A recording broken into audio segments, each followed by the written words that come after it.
Good evening and welcome to the Stavros Niarchos Foundation Library. A bit of housekeeping before we start. Please silence your phones so that everyone can enjoy tonight's event. There are men's and women's restrooms on this floor. We have additional women's restrooms on the 3rd and 5th floors and men's restrooms on the 2nd and 4th floors. In New York City, all persons have the right to use the restroom consistent with their gender identity or gender expression. All events at the Stavros Niarchos Foundation Library are subject to recording and photography. Thank you and enjoy the program. Okay. Should I say something? Got it? Okay. So, good evening and welcome to this evening's 7 Stories Up program on Spent Bullets, written by Terao Tetsuya and translated by Kevin Wang, with moderated conversations by Jeremy Tiang. We're delighted to have you all joining us today at the Stavros Niarchos Foundation Library. My name is Linda Yao and I'm a librarian at SNFL and your host for this evening. Before I introduce tonight's panelists, I would like to thank the Stavros Niarchos Foundation Library and the Taipei Cultural Center in New York for making programs like this evening's program possible. I would like to encourage you to visit New York Public Library's website and take a look at the upcoming 7 Story Up programs. We have an excellent lineup this season, including programs featuring new fiction, poetry, music, and more. We would love to have you join us in this space again. After tonight's program, we will be hosting a signing. Our bookshop is here selling books, and you can also check it out with your New York Public Library card. This panel tonight will be speaking about Terao Tetsuya's 2025's translated collections of Link's short stories, Spent Bullets, centering on an engineering genius who descends deeper into despair while rising higher on the professional ladder. Terao Tetsuya, the author, graduated from the National Taiwan Universities with degrees in computer science, information engineering. He earned a master's degree in software engineering from Carnegie Mellon and worked as an engineer at Google before turning to writing full-time. He published a debut short story collection with Spent Bullets and the essay collection Outfitting. Spent Bullets won Taiwan's Literature's Awards Golden Book Award and the New Bud Award. A movie adaptation of the same title is under active production. He lives in Taiwan. Kevin Wang, Spent Bullets translator, is a writer and educator based in Taipei and New York City. He's a translator of Terao Tetsuya's Spent Bullet and a co-translator of Qi Tai Wei's A History of Tongzi Literature. His work appeared in LitHub, Gulf Coast, The Margins, Circumference, and Symptote. He is a 2025 writer in residence at the Taiwan Literature Base.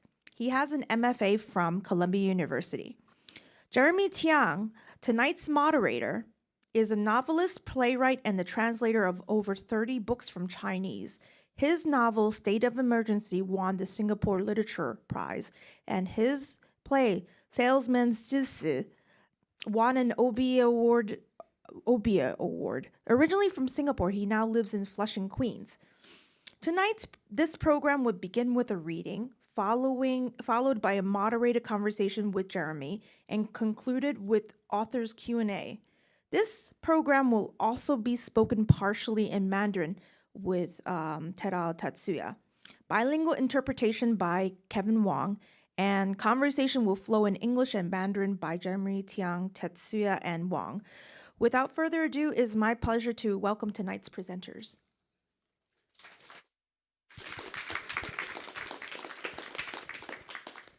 Thank you, Linda.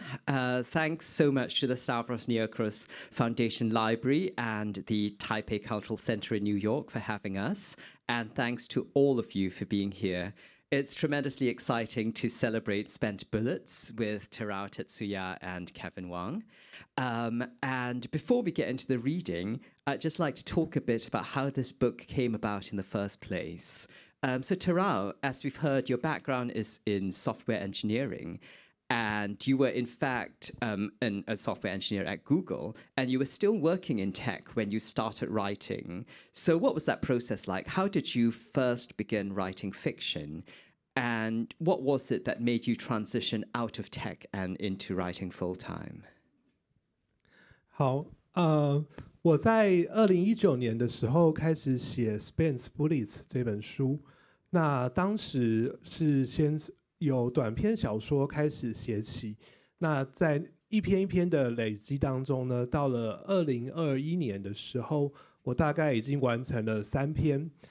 我在第4篇短篇小说的时候呢，就遭遇到了很大的阻碍，我其实没有办法写完第4篇。但在某一天，当时我仍然在东京的 Google 工作，一个礼拜一的早上6点的时候，我是被晕醒的，就是我的眼睛如果睁开的话呢，所有东西就从左边跑到右边，从左边跑到右边，就好像一个电视机坏掉了，所以它一直卡在那个开机的画面一样。然后因为就是非常非常的晕，所以我就开始呕吐，然后我没有办法自由的行动，没有办法几乎没办法从床上爬下来。那个时候我以为我只要继续躺在床上，可能再过个2个小时，我就可以恢复，但事实上是没有这么好的事情。所以那时候我就开始要打电话叫救护车了。我在日本，大家知道打电话叫救护车的话，你非得要讲日文不可。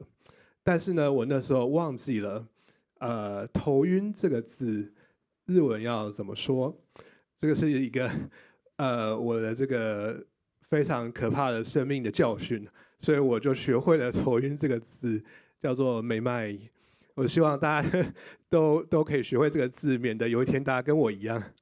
那我叫了救护车，那救护人员呢来到了我的房子里面，把我抬下去。在抬的过程当中呢，这些救护人员非常非常的贴心，就是他们首先呢，他帮我拿了我的家里的钥匙，然后把我的那个钥匙呢放到我的口袋里面去，免得我到时候出院之后回不了家嘛。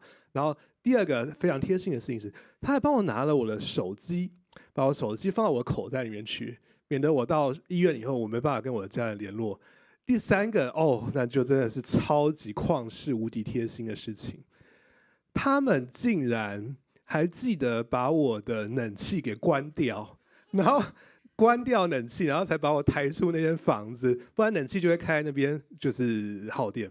好，那就是在这边我们要非常赞美，就是日本的这个救护员素质啊！我被运到了虎之门病院。在病院的门口那个急诊那边，医生跟护理师们围了上来。我原本以为他们会非常急于就是拯救我，但是他们显然一点都不着急。他们就开始争论一个问题。他们看着我的那个写的姓名的卡，我的那个姓名就是宣浩草，在日本的时候是用那个拼音这样。那宣跟浩之间呢是有个 dash。然后操跟宣浩之间有个空格，那这个名字呢，这些医生跟护理师们就开始争论了起来。他们就在讲说，我到底是应该叫他宣什么，还是操什么，还是宣浩什么？然后我就觉得非常非常的荒谬，就觉得说这种事情怎样都好。然后最后我当然还是在医院里面得到了就是很好的医治，所以我就恢复了。但是当我躺在那个病床上，我躺了2天。当我躺在那个病床上，然后我是一个完全的失能的人的时候，我感受到，如果我这辈子就只能这样继续躺着的话，那我最大的遗憾就是我还没有把我的第1本书写完。然后我从那一刻起，我就理解到说，我真的应该要花更多时间在创作上面。然后我也真的在2021年。大概4月的时候呢，离开了工程师的世界，开始全职写作。那最后才有Spent Bullets 这本书，如同大家所看到的。So in 2019, I began writing the stories that you'll read in Spent Bullets, and they began as short stories. I'd completed 3 of these by 2021, and the 4th one was somewhat of a block. I couldn't quite finish it. and I was working at Tokyo Google at the time. And one morning I woke up at 6 a.m. from vertigo. It was the kind of dizziness where it felt like the whole world was moving from the left side of my eyes to the right side, like a train. And I began to throw up from the vertigo, and I couldn't even get out of bed or move. So I thought at first that maybe after 2 hours I would recover, and when I discovered that that wasn't going to be the case, I realized I needed to call the ambulance. And in Japan, when you call the ambulance, you have to speak Japanese. And in that moment, I forgot the word for dizzy. So the word for dizzy in Japanese is mamai. Everyone should remember this word in case they're in Japan next time. And then the people who came in the ambulance, they actually turned out to be really caring. And they put my house keys in my pocket. They even put my phone in my pocket in case I needed to contact my family members. And then once I was in the hospital, they even turned off the air conditioning inside the apartment. This is the most amazing and caring part, so that there wouldn't be wasted electricity costs. And at the hospital, I was surrounded by doctors and nurses, and I thought they'd start rushing around to save me, but this was not the case. Instead, they saw the name that I'd given them, Sheng-Hao space Cao, and they began to argue amongst themselves. What should we refer to him as? Is it Sheng, or is it Sheng-Hao, or is it Cao, which is the given name, which is the family name? And this, I was just sitting there and hoping that I would be okay. So in that time when I was incapacitated in the hospital, I thought that the biggest regret I would have if I didn't make it is the novel that I haven't finished. So eventually I left my engineering job in 2021 and became a writer full-time, and then produced the book here that you see today. Thank you both. Kevin, by the way, has not only translated Spent Bullets, he will be heroically live interpreting for Terao for the whole of this book tour, because a translator's work is never done. I love that the story starts in Japan, because you then made the decision to use a Japanese pen name, which is great. And you then kind of, in that moment of life and death, decided you had to write and finish the book. Yes. Which is, I don't know, maybe we all need a near-death experience to tell us what's important.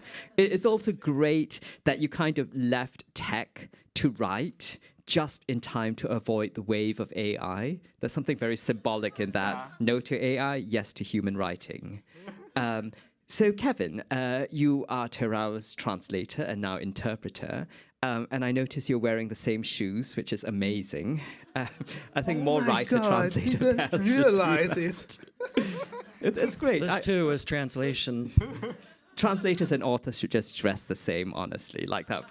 Anyway, Kevin, how did you first come across this book, Spent Bullets, and Terao's work, and what was it that made you decide to work together?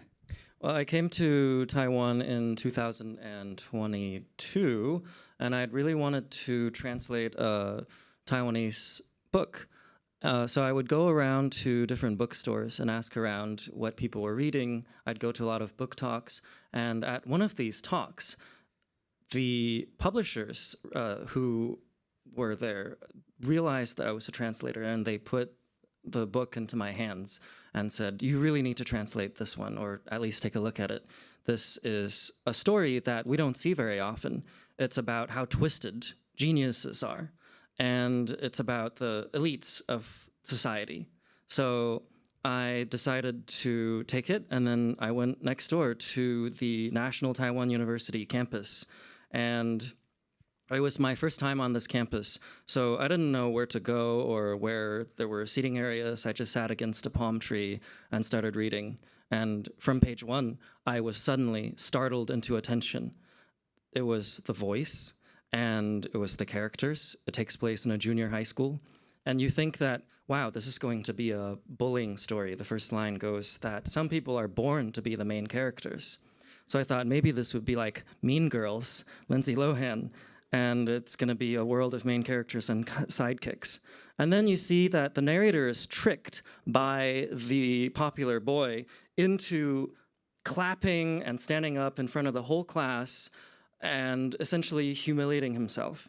But in his humiliation, he starts to get a hard-on in his pants. And the rest of the book is their love story, because that humiliation felt so good to the narrator that they decide to continue with this through university in the United States, where they move to be engineers. A story like that, I think, cannot be passed up, especially for my interests, literary interests. So that's why I took on this project. It's amazing when you read a book and you know right away that this is the book that you were born to translate, and you just have to go for it. And yeah, it is really dark. Like, not so much Mean Girls as like Lindsay Lohan's actual life, I think. So yeah, and true story, by the way, if you go to Taiwan and say you're a translator, you will never need to buy a book. People just kind of press them into your hands. And it's like, you might be interested in this.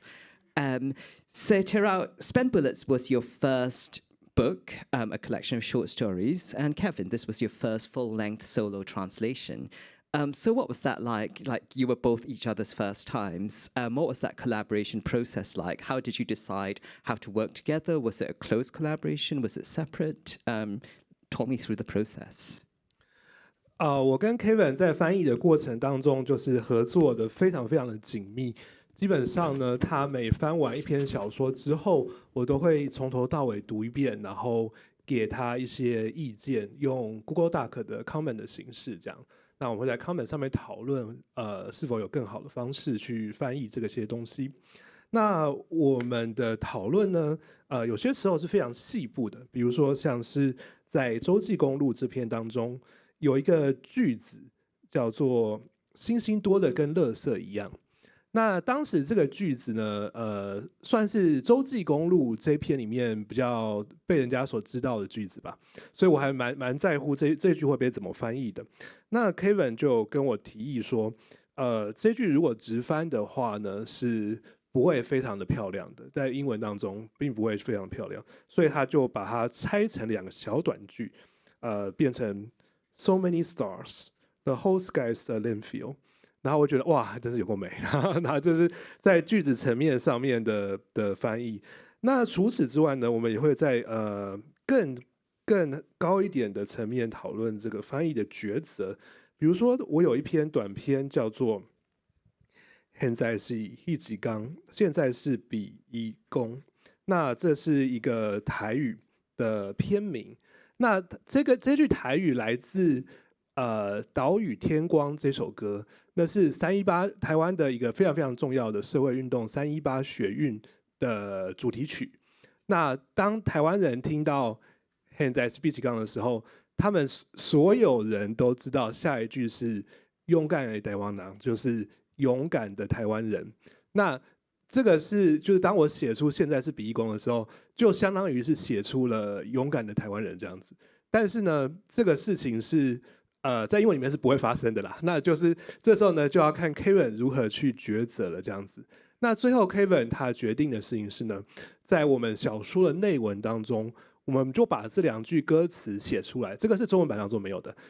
把这2句歌词写出来，就是现在是比起刚勇敢的台湾人这样子。那在标题当中呢，他就选择了不翻译这样子，保留了用那个罗马拼音的方式去呈现的那句台语。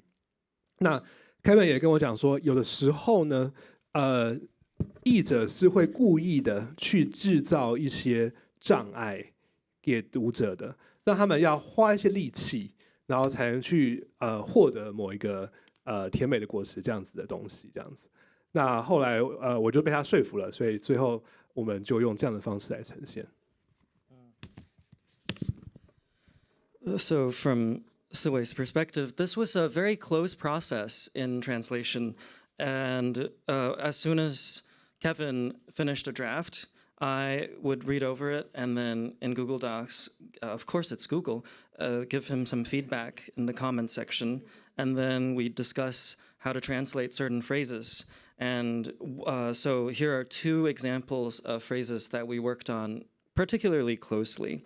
One was in the second story, Interstate 5, as the characters are driving their cars along the interstate on their way from the Bay Area to Las Vegas. They look up at the sky, and one character says, 星星多得跟垃圾一样吗? So there's as much stars in the sky as there's trash. That's a literal translation. And Kevin told me that this wouldn't be as pretty if you did a literal version of this. So he proposed to separate it into 2 sentences. And it became, in the translated version, what was it again? So many stars, the whole sky is a landfill. Right. So many stars, the whole sky's landfill. So many scars, period.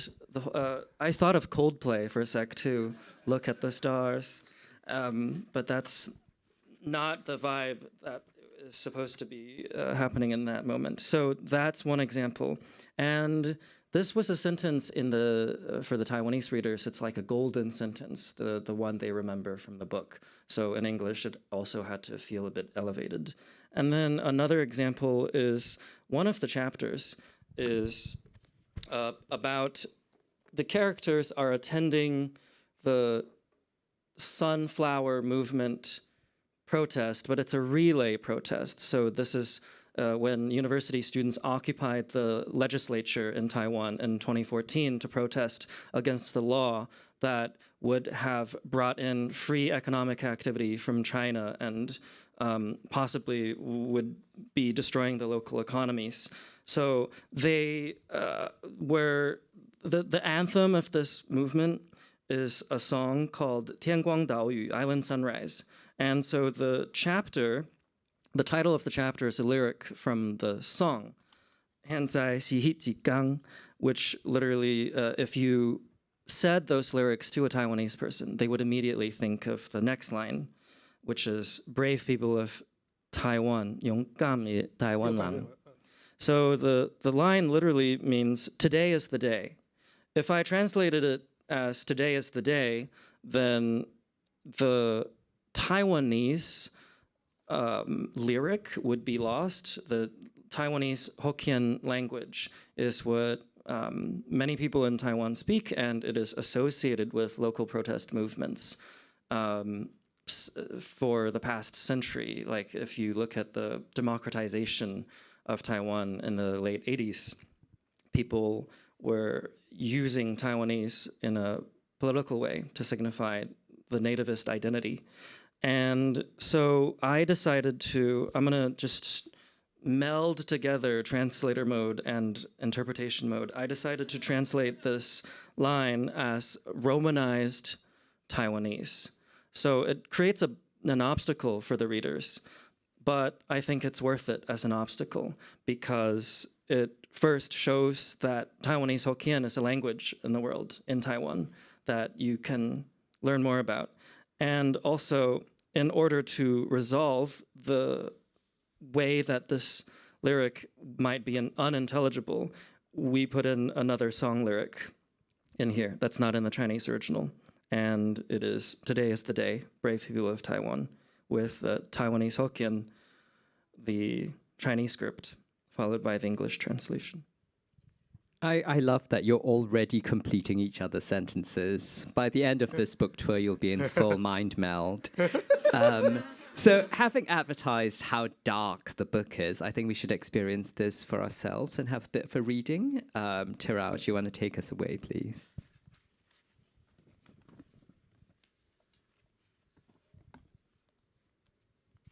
So I'm reading from in the middle of a short story, some kind of corporate retreat. And Kevin will read in the same short story, but later paragraph. Cindy and I got to know each other at an internal company event. A few years ago, our boss was diagnosed with cancer. The company invited him to live stream a motivational lecture while he was in the middle of chemotherapy. The topic was Ignite Your Inner Fire, Realizing a Splendid Life, or some such pile of meaningless words. On the screen, he looked like a candle about to flicker out in the wind, a visual starkly misaligned with his rousing, high-pitched voice.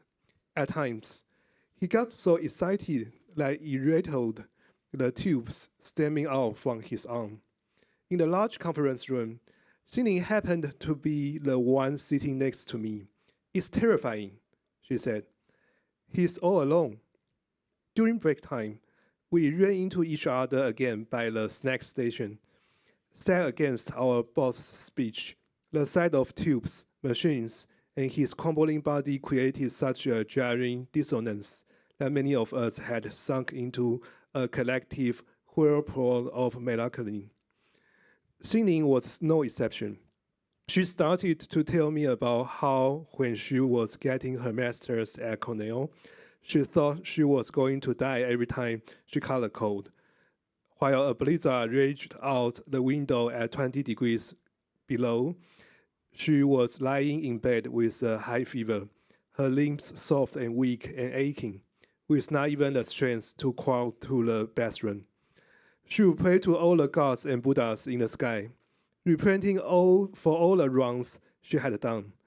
And the worst wrong of all was not quickly finding a mate in America. The Bay Area is like outer space. I would latch onto any Earth-born organism that vaguely looked human. Those were her words from our first conversation. She was giving me such a strong signal. I thought she would have said yes if I proposed with a wafer from the snack bar.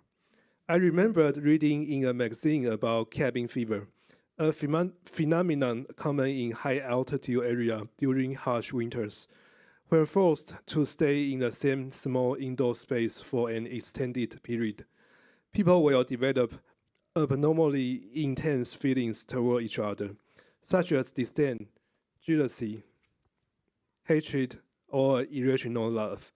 America was geographically vast, but in our first-generation immigrant psyche, it might as well be as narrow as a cabin in a snowstorm. Oh, but the next paragraph is so good. 没事. No. And then I'm going to go forward 10 pages to page 129, because some of you are reading along. And Xinling and the narrator, they decide to enter into a marriage of convenience, or they're thinking about doing that, and then they're on their way now to a corporate retreat that they think might help save their relationship. The silvergrass rubbed against one another like 10 million commercial paper shredders operating at full capacity, enveloping us in a roar that sounded like it could erase the world. "Take your gun out," she said. "It's in your backpack, isn't it?" I looked at her without moving. "Shoot me first, then shoot yourself." She motioned toward her head and mine, just the way you've pictured it in your dreams. "Go on." She turned her back to me and faced the hills, shouting into the uninhabited expanse. "I give up. I surrender. You win. Fuck your Silicon Valley. Fuck your founding fathers and your beautiful country." She was facing the wind, and her words had warped into a tinny blur by the time they reached me. Stretching on before us was the great American landscape, barren hills, barren plains, barren valleys, and a scarred asphalt road running through it. The ashen greenland looked lifeless under the glaring sun. If the wind were just a bit stronger, it would have swept all this detritus away. I couldn't stand the smell of the silvergrass anymore and keeled over to puke. Despite my retching, Xinling was still standing with her back to me in the same stance. I couldn't tell if she was still waiting for a bullet to pass through her skull. Let's go, I said. She turned around, looking at me in disdain. I can't die with a taste of puke in my mouth. Thank you both. That was great. Yeah. So I love that you chose these passages because they, these really distressing depictions of queerness, the nihilism and despair, the gun violence, kind of are themes that run through the whole book. And there's something very dark about these stories. Yet somehow in this moment, this strange relationship between a gay man and a lesbian is somehow the most functional one in the whole book. And we get that these people are broken, but they're broken in the same way and they somehow get each other. So it sort of works until it doesn't. So Terao, I suppose I'm curious about what it is that draws you to this darkness and how much of that is drawn from your own experience of working in tech, or of having lived in so many places in the world, including both Taiwan and the US. For those who don't know, Taiwan is, I would say, probably the most queer-friendly place in Asia, and they're rightly proud of that. And there's kind of a bit of pushback in this, in that this couple run into a gay man and his fiancée. They're on their way to get married. They're so happy. And the response to that is, I want to shoot up Yan Chun's wedding, or maybe a pride parade. A cocktail party full of venture capitalists would also do, anywhere, as long as there's lots of people, they can trample each other while running away. So, like, explain yourself.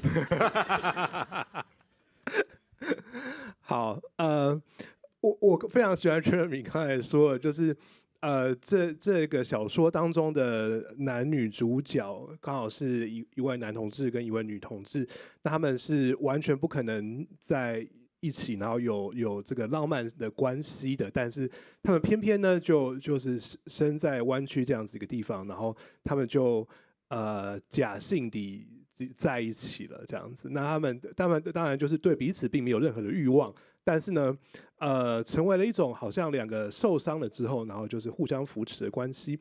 那除了这个温馨的关系之外呢，我认为啊，这本书还是有别的温馨的关系的，就是我们的主角Jie-Heng跟吴宇翔呢，他们虽然他们是一对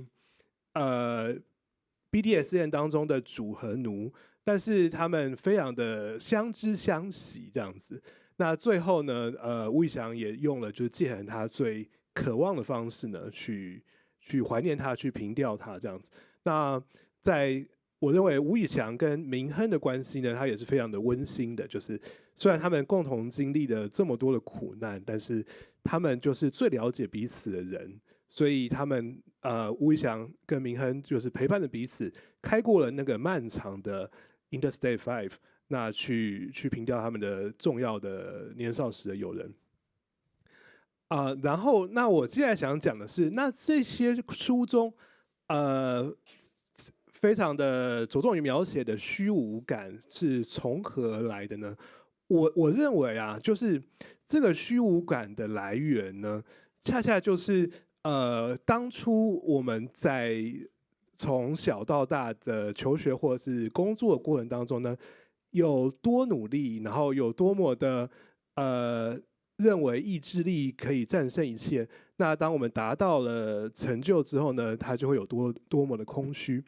我想要随便举2个例子来讲一下，我或我身边的人他们如何看待自己的。首先我想要举一个朋友的例子，他说他在高中的时候，当他高3，然后要准备考大学。每天晚上要准备念书之前呢，他会先去跑操场。他是北一女的 by the way 他跑操场跑了一圈又一圈了之后呢，要跑到什么时候才要进去教室念书呢？就是跑到觉得非常非常的累了，累到呢简直就是脚都要抬不动的时候，再多跑一圈就可以结束这样子。好，那再多跑一圈之后，就是要把自己全部的身心都耗尽之后，他才要去念书。那他既有这样子的一个仪式呢，他会感受到自己的意志力啊，就是彻底的掌握了这个身体，然后他就是非常的有这个意志力去念书了这样子。然后我还想讲另外一个我朋友的故事是他是一个 Meta 的 engineer， 他非常相信人类的意志力可以就是战胜一切。那比如说呢，他曾经就是在我要吃晕机药，因为我坐飞机会晕机的时候跟我说，你不应该吃晕机药，因为呢，你应该要用你的就是意志力去战胜晕机这样子。然后大家可能会觉得这个非常非常荒唐的事情，但是这就是只有对我们我身边人来说，这是自然不过的事情。好，那我认为呢，就是在这样子无止境的自我要求当中呢，去信仰这个意志力的神话，去追求一些看似闪闪发亮的东西。但当某一天我们真的追求到了那些闪闪发亮的东西，那然后呢，那个巨大的疑问出现的时候，就是书中的那些角色开始崩坏的时候，这样子。So I love Jeremy's description of this couple. One is a gay man, the other is a lesbian woman, and they decided to be together because they're broken in the same way. And even though they have no physical desire for each other, the other main relationship in this text is between Jie-Heng and Xiang, who they meet in junior high school. And in a way, their relationship is quite loving because they are the people who know each other best. And the book has something like a happy ending, even because Jie-Heng is dead by the end, but Xiang gives him the one thing that he's always liked. And as for the question of where does the nihilism comes from, it's from the emptiness of having achieved the goals that you were always pursuing. So I'll illustrate this with two stories. One is I have a friend who, when she was studying for college exams while she was in high school, and by the way, she went to Taipei First Girls High School. This is the same school that President Tsai Ing-wen went to, for example. And it has a particular culture of high pressure. So she would go, before going to study, she would run in the school track. And after completely exhausting herself, she would then run one more lap. And that would make her feel like she is in total control of her will. And then she would go study. And the other story is a friend who's an engineer at Meta, and he would refuse to take motion sickness pills before going on a long journey because he felt like this medication is for weak people. And so I think the nihilism then comes in when these are the types of worldviews that people have when you're in pursuit of these shiny, brilliant things all your life, and then you actually finally achieve them. What happens next? And when confronted with this question, that is when they face such a big fall. Oh no, will attaining societally approved goals leave me feeling empty? No one tell capitalism. So I do love that you described Jie-Heng and Xiang's relationship as loving, which it is, but also I don't think this is really a spoiler because it happens at the start. Within the first 10 pages of the book, one of them is pissing on the other. So, but yeah, it is a loving relationship within that framework. The structure of this book is really interesting. All these stories are told in the first person, and they all have a very deadpan effect. So it's sometimes hard to tell who the protagonist of each story actually is. Sometimes you work it out, sometimes you get to the end and you're not sure. And the timeline also shifts back and forth, so you kind of almost have to piece together these 9 short stories to sort of form a larger structure, but not really. It's in that space between a collection and a novel. What was it that drew you to this, and why these first-person voices that are all the same, even though they represent different people? 我觉得我想要把这个书，它是9篇短篇小说呢，当做是9片的拼图。那每一个人呢，每个读者，他可以首先去决定说，这9个短篇小说的叙事者我到底是谁。那当他决定了这件事情之后呢，他就可以把这9个拼图拼出一个整体的模样。那就对整个世界我发生了什么事情有一套他自己的解读，这样子。那这就好像是一个侦探小说或者一个推理游戏这样子的一个机构，而且我让它是稍微的 open ended 的，所以它不见得每个人都会用同样的方式去把这个图拼起来这样子。那我希望读者能够享受这个游戏。The 9 stories in the book I treat as each part of a puzzle, and each piece represents a question of who is the I narrating the story. And eventually you can piece together the puzzle pieces into a whole picture. So in this, I want the readers to have an experience like reading a detective novel. And my hope is that readers will each interpret who the I narrators are in their own ways. I love that you kind of assemble your own meaning out of this, and everyone has a completely different experience of this book. Suggest this book to your book club if you want to start a fight. Kevin, in your translators afterword, you mentioned that in translation, the English must hold the many possible meanings implied in the original prose, which is very ambiguous and open. Yet English is less accommodating to ambiguity, favoring instead sharp and precise articulations. So that was a real challenge for you. How did you navigate that? Yeah, maybe this is cultural too. When you're speaking to someone in English, there's a pressure to get to the point. I knew that I needed to have the author's interpretation of who each character is, because to the author, there is the answer that he has, right? Yes. So in that case, he told me what his reading is of each story, and then I translated their voices accordingly, which means that what you're reading in the yellow book is my interpretation and the author's, and my calibration of their voice based on how I imagine these characters. And that means when I am translating the stories that are more from Jie-Heng's perspective, they are going to sound a little more sassy and bratty with a higher degree of irony, whereas when I'm translating stories that are maybe from Wei Xiang's perspective, they're going to be a bit more tense and bitter and jaded. So as a result, maybe when you read these stories in English, it's easier to tell who the narrator is than what the Taiwanese readers experienced.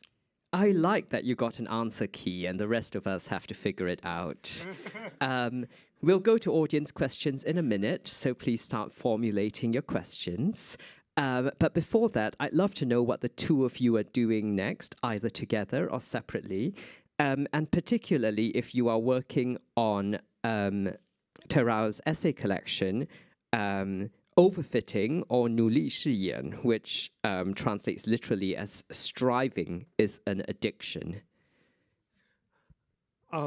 我在台湾出的第2本的书，它是一个散文集。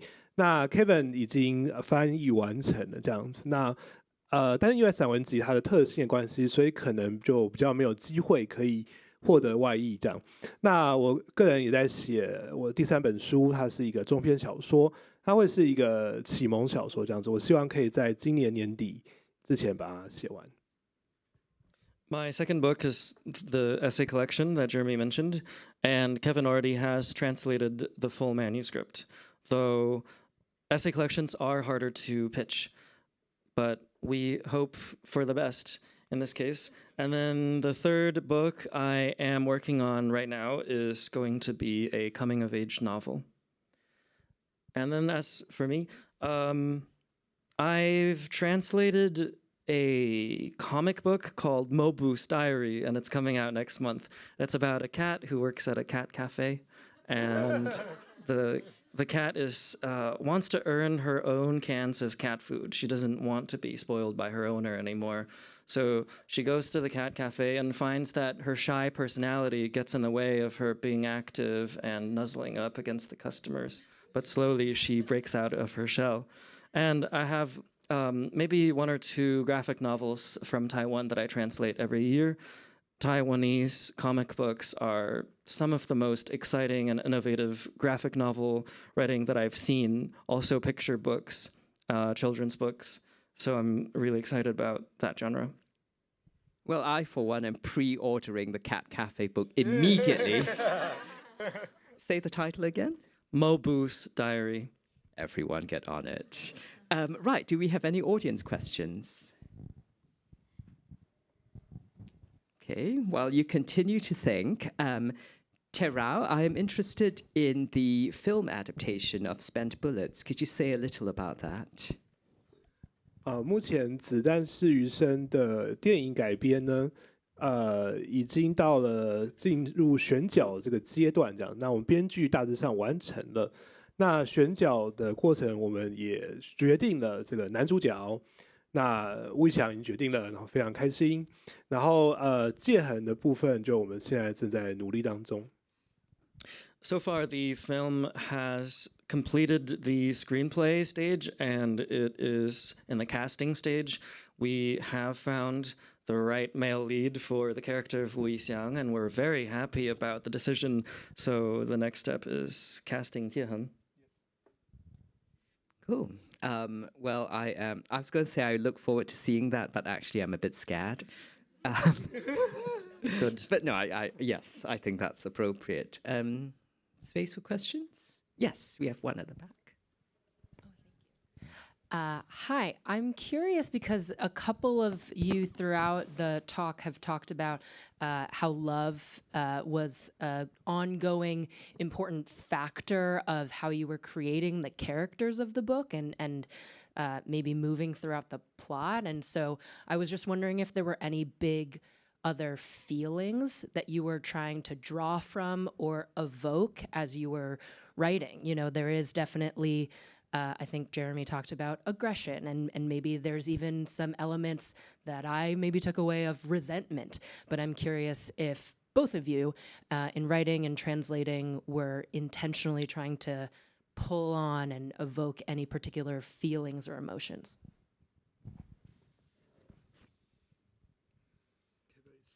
I can tackle that first. In translation, there are feelings I want to create. One way I do that, the chapter we read from, when I was translating it, I would listen to the soundtrack of a particular episode of Black Mirror called San Junipero. And this is about like runaway lesbians in a way. The queer element is there, but also the soundtrack is brilliantly wistful, a bit nostalgic, and it created the heart, the emotional heart that I was going for, a sense of yearning, because I didn't want it to just be about how these characters were suffering deeply and alienated, but that there's a small chance of hope in being together. So in other stories, I might be trying to create a sense of loneliness, of, if I think of the last story, Las Vegas, real absurdity. And I would give myself permission to read this as a funny book and then translate it as with that interpretation being available to the reader. 我想要分享，既然刚才 Kevin 已经讲了那个听了什么歌的事情，我也顺便讲一下。我就在写的时候，我自己听的这个氛围歌曲是尼尔 Automata 里面的主题曲。The Weight of the World》。那它就是一个非常绝望的世界，两帮机器人们在他们的主人都已经死了之后呢，他们还在互相的争斗这样子。那在这样绝望的世界里面呢，他们仍然有一个非常微弱的这个希望这样子。那我或许想要描述的就是这种一个微弱的希望的火光在巨大的黑暗之中的感觉。So when Terao was writing the book, I would listen to a song from an anime. What was it called? It's a game.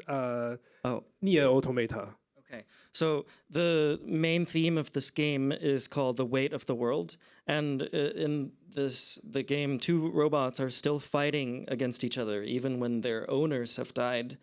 And the song, for me, evokes a faint glimmer of hope when all else seems lost.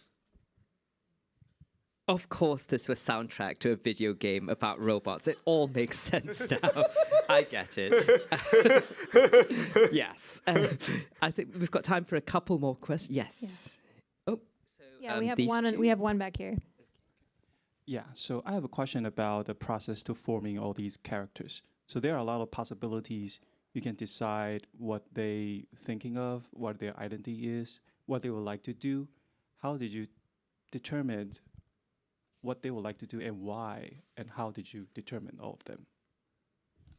我在设计角色的时候呢，有一些部分呢会是从我的身边的朋友当做原型的，像是明亨这个角色呢，他就是有一个现实当中的明亨的存在这样子。现实当中的明亨也是曾经是一个 Google 的工程师，那现在也继续在这个科技业的道路上面就是狂奔而去这样子。那当时我会帮他们做蛮多的这个改编，最后这个角色的血肉呢，可能一半是从原型来的，另外一半就是我帮他添加上去，我去想象在一个平行世界的明亨，他有可能会变成什么样子。I would find friends as molds for the characters. So, for example, Ming-Hung is a friend who's a Google engineer, and he's still in ardent pursuit of climbing that ladder. And then I would add more to these characters of what I think they would be like within the universe of the book. I'm kind of worried about your friends, but cool. No, you don't need to worry about it. Oh, good. Okay.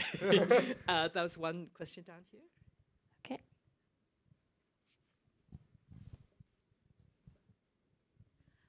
This is wonderful. Thank you very much. I'm just curious, did you ever think that you would become a writer coming from an engineering background? Or did the writing just kind of evolve out of your experience of working for a big tech company? I personally came from a big tech company as well. I worked for Apple going on 13 years, and I'm working too on writing about those types of experiences. 我在国中的时候有写一些那个 Hunter x Hunter 的那个 fan fiction 这样同人小说。那算是我最一开始的写作的启蒙，但当然那件事并没有持续的很久。那我在高中、大学之类的也完全没有写作，我也从来不曾觉得自己会成为一个作家，是不可能的事情这样子。那一直到2016、17的时候吧，我的工作比较稳定了之后，然后我又开始自己随便写一些小说。那当然还是不会觉得自己有办法成为作家，是一直到我加入了一个写作的团体，在台湾。那这个写作的团体呢，它会定期的举办作品讨论会，大家会评论彼此的作品。那参加者都是有志要成为作家的人，这样。但在那边我学到了很多，那我才慢慢的觉得说，哎，或许我有这样子的一个机会，这样子，然后才去投文学奖，然后在得奖之后投出版社，然后变成一个作家。In junior high school, I was writing Hunter x Hunter fan fiction, and that was my first writing experience. And then I didn't do any writing in high school and university. And I didn't ever think that I would be a writer during these times. But it was in 2016 and 2017, after my working life had stabilized, that I would write a little bit. And then I joined a writing group in Taiwan where the participants were all aspiring writers. And hearing their feedback, I thought that maybe I had a chance. And that's when I started submitting to writing prizes. And then I realized that I have a real shot at this writing game. And we're glad you did. Okay, we've got time for one more short question, if anyone has any. Oh, we've got competitors. Oh, no. Can I think Chinese? 应该可以吧？ Yeah. 就是我想问一下，说就是你透过翻译这本书，你希望美国的观众、美国读者可以从这本书得到什么东西？因为我的想象是说，就这本书在台湾人眼里，可能就是一个对于矽谷或是精英族群的一个观察，然后在美国台湾人可以看到，很多人都看到一些自己的一些影子。但我蛮好奇说，就是你觉得美国读者对于这样一小群的亚洲这么拼的精英阶级来矽谷的故事，会有什么样的共鸣？跟他们会对这个故事有什么样的 take away 可以拿走？我蛮好奇，就是作者跟译者的这个看法。其实我在一开 I 始 can translate the question first. Okay, so the question is, what do you want American readers to get out of this book? Because they might have some impressions of what Silicon Valley is like, but perhaps they wouldn't have the immediate understanding of the group of people that the book follows. 我一开始的时候也是不太知道啦，就是不太知道美国人会怎么看这一本小说。